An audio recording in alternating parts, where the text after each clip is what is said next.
All the parties Right? that we would go to, like as a kid, there was always someone with a camera. Living for the nostalgia. Always. Always. Especially here, like Yeah. that nostalgia of like food. Coming to the bank, sending money. Oh, being hungry. I know. It's so good. I'm just like... I know, I'm excited. It's a beautiful day. It's going to be great.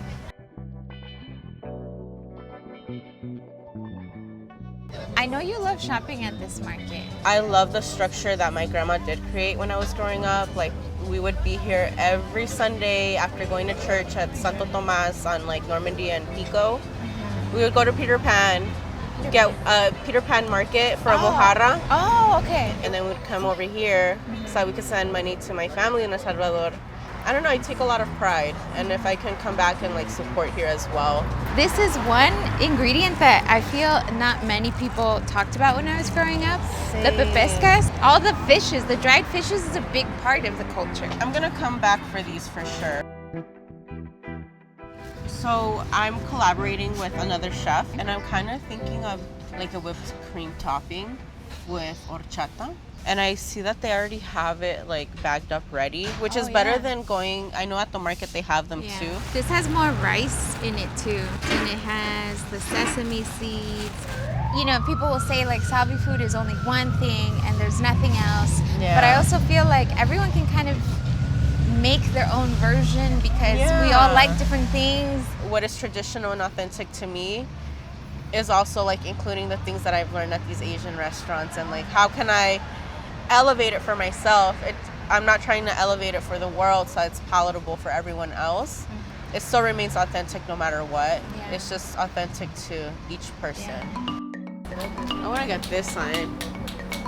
Oh yeah, so this is actually a recipe in the book because when I went to Gastronomía or La Feria de Guayúa, I saw conejo asado.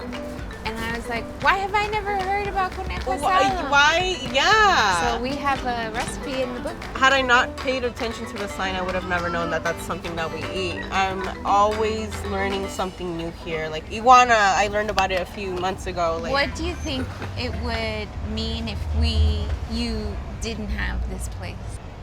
I feel like I would be confused as to who I am. Yeah. Like, I don't know why I want to cry. Oh my God, that was such a deep question. I know, I'm sorry. It's okay. I'm not too close with my family, and I feel like I come here for those memories.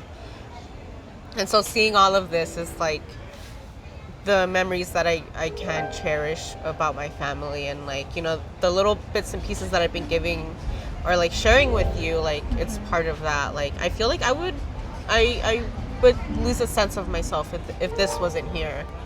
I wouldn't be this whole being right now. Yeah. You're my people, chef. You're my people. Like, Now I'm gonna cry. you literally...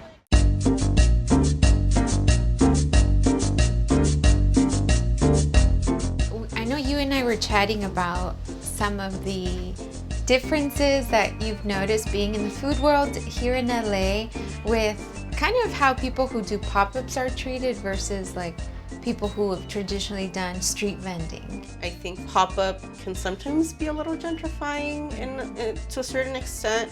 The treatment of street vendors having their food tossed out, sometimes even being physically assaulted by the police or even by the public, even by our own neighbors. Whereas pop-ups are given the opportunity, they're given the platform, they're recognized. It's even considered casual fine dining to a certain extent. So do you feel that having been in the food world, you've been super intentional about the food that you're serving? Well, I want my identities to be acknowledged. Like, I'm queer, I'm femme, I'm trans, I'm Central American. But I also feel that I kind of wanted my food to speak for itself and not the labels that, like, you know, I'm a queer chef, like, and putting that on all my flyers and saying that my food is queer, my food is Central American, like, it could just exist on its own, and like, that's the foundation. And if you understand it, you understand it, and if you don't, you don't, and maybe that food's not for you.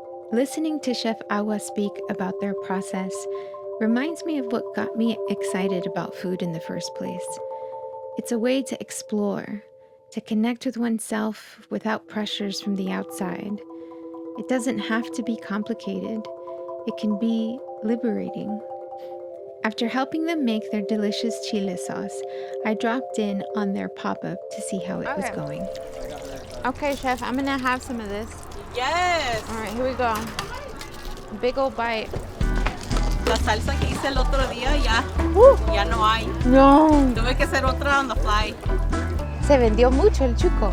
This is my 4th time replenishing it officially, and it's going to be the last of what is available. How do you feel like folks who have never had something like, because it's like a fermented corn beverage with frijoles, like I feel like some folks think that that's like weird.